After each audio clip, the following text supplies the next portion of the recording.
Some of my colleagues incorrectly showed while we were racing.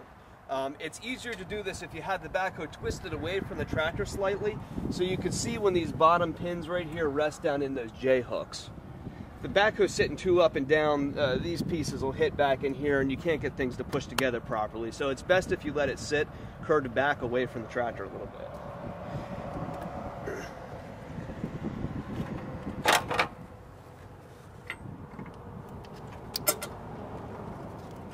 Now, you can't do this part wrong. The hoses only fit in one place.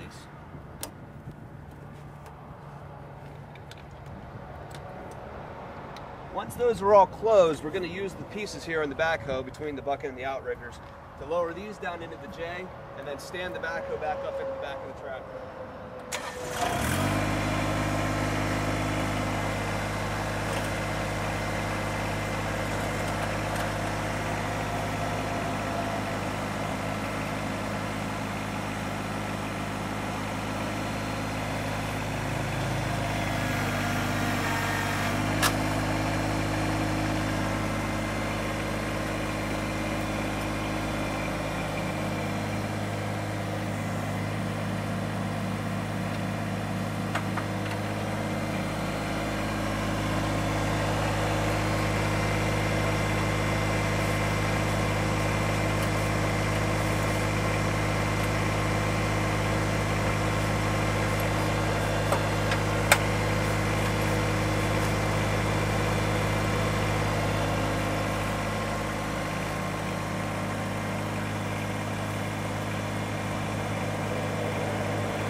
If you notice, when I did the right-hand side, I had some trouble sliding the pin into the hole. So what I did was to lower the outriggers down and twist the backhoe around while pushing pressure on this pin until it slid into place.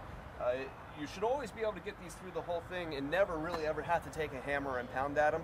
It's just a matter of jiggling things until they slide in. So that's it. That's the whole process to take a loader and a backhoe off of a Kubota BX. Hope it goes easier for you next time.